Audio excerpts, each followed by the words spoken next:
Hey guys, welcome to another episode of What's Up Wednesday with your host Roman Sivan at 321 Kiteboarding. And you know something?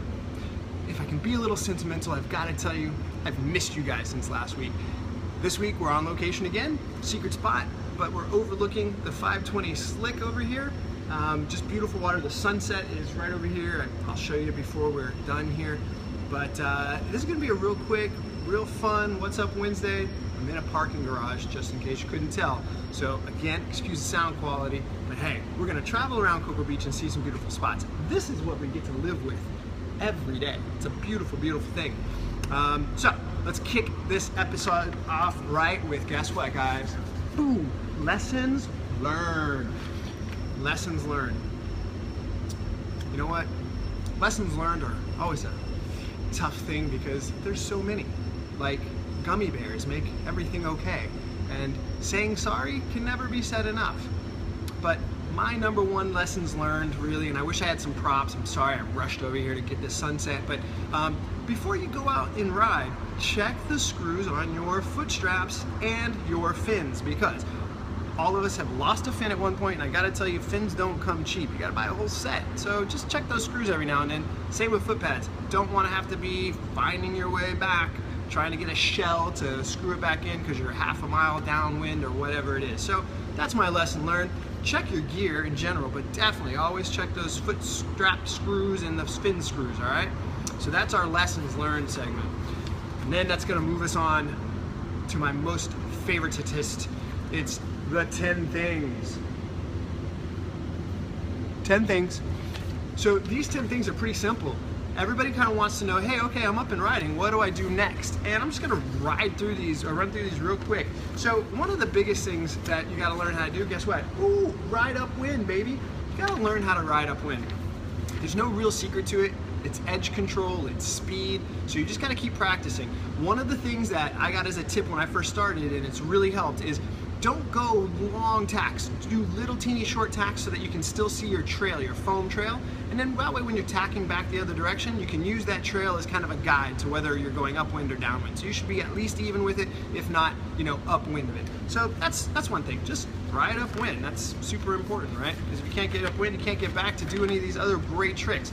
The next thing in your arsenal after you've learned how to ride upwind is simply learn to ride switch. What is ride switch, you ask? Well, that's easy. Riding switch just means you're riding the way that you don't like to ride, so opposite. So if you're someone who likes your left foot forward, you're called regular. If you like your right foot forward, you are called goofy. And it's no offense, it's just what they call it, okay? So if you're a regular rider, riding with your right foot forward is called riding switch. It's deemed more difficult, so if you're learning to do tricks, when you learn them on your switch side, those are actually more difficult tricks, supposedly. And the easiest way to ride switch is you've got to remember what your new back leg is. You've got to apply the same pressure, make sure you're bending that new back leg and keeping that front leg nice and stiff, because your body's going to want to force your left leg around and you're going to skid and usually just fall on your butt, all right? So that's riding switch. The next thing after you learn how to ride switch is to transition. That means go from one direction to the other without stopping. And you're going to do that doing a slide transition. The slide transition is simply that. You're going to slide. You're going to edge upwind, you're going to slide, slow yourself down, but not enough that you're going to sink, and then you're going to whip the kite back the other way just like a water start, remembering that your new front foot is going to be the one that's straight, pointed downwind slightly, and then you're going to put that pressure on that back leg by bending that back leg, and you're off riding the opposite direction. So that's riding switch. The next one after that really is just to get used to riding on your toe side. Toe side.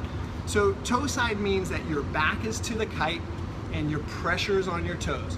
If I could move the camera right now, I'd just be standing on my toes. And that's really what it is. So the key to riding toe side is ride along, edge like you're doing that slide transition, except you're not going to transition the kite. Now you're just going to transition your body. You're going to slide that back foot around, which is going to become your new front foot with you facing away from the kite.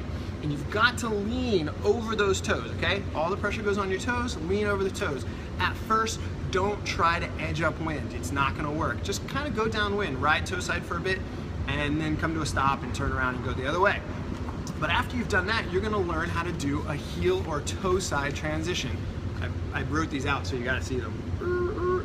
Heel side, toe side transition. All right, Heel side, toe side transition is very simple. It's just that. You're riding along heel side, you send your kite the other way, and you're gonna carve from your heel to your toe.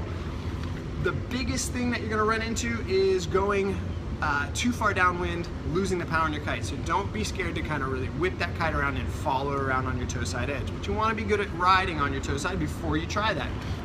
The next one is riding on your toe side. So you're gonna switch around to toe side, and then you're gonna carve heel side. So that's gonna be a really fun one, and that's pretty easy for most people to do because when you're handling all that power, you're able to do it on your heel side edge and carve away. So these are easy, fun tricks, and they're gonna really add a lot to your progression, okay? So that's a heel side to toe side or toe side, heel side. After that, you wanna do what every kiteboarder got into this sport to do, and that's jump. But you're gonna start small. We call those pop hops, grabs, jumps, and back rolls. So those are the last in the transition of tricks that you're gonna learn. A pop hop is just simply, you're gonna edge hard just like if you were doing a slide transition, but as you edge with speed, you're gonna pop off the water. Sometimes it's easier if you can find a little bit of a wave or something to kind of pop off of, and that's a pop hop. You're up in the air, you're flying, but you're not doing anything with a kite. You're keeping it steady right there. That's gonna lead you into some of the next tricks, which are gonna be grabs. So as you pop and you're in the air, reach down, grab your board. Your board, okay? There's no like body grabs that count, so it looks gross anyway. So don't do that. Then after you're doing your pop hops and your grabs, you're gonna learn how to do a full-on jump. A jump is the same as a pop hop, except now you're gonna send that kite from your riding direction back the other way and up, and it's gonna lift you up and away from the water. Now you're doing your first jump. You're gonna feel like you're a million feet in the air, but trust me, we're watching you and you only went about that high, but it's okay, it counts as a jump. And then the last one is a back roll. Back rolls are gonna take way longer for me to explain than this video, and you really don't wanna see this talking face anymore. So come and see me, call me. I'll tell you exactly how to do a back roll. So that leaves us with really nothing else. I didn't have a product to review with you guys today because I just hopped over here. It was a beautiful, gorgeous day. So what I'm gonna do is try to take this thing off my wackadoodle stand here and show you a little tour of Cocoa Beach. So walk with me, guys. So this is sunset in Cocoa Beach. As you can tell by my silhouetted face, it's a beautiful day outside. And just in case anybody didn't know, that's the sun right there. All right. This is the Banana River. This is where we learn. And it's waist high, shallow, beautiful water. And over there is the 520 slick. All of that land is ours to control. We kite there, we love it. But here you go. You guys are just gonna enjoy the sunset with me. How's that? Well, you probably don't wanna see my face anymore, do you? Yeah, you're not gonna see my face. It's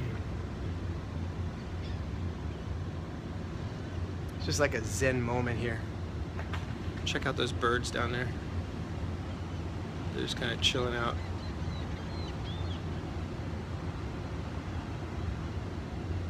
It's good to breathe and relax. By the way, if you're watching the replay of this is pretty much the end of the video. It's always great to see a sunset though, isn't it? Make sure you like us and subscribe. Follow us on Facebook and all that other stuff that people do to get you to follow them.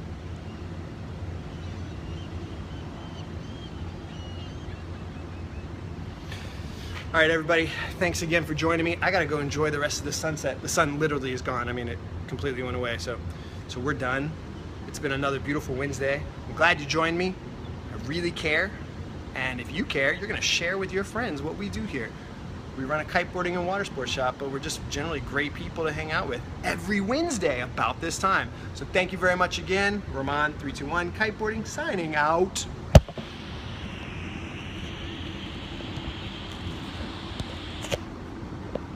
I swear I hit finish there.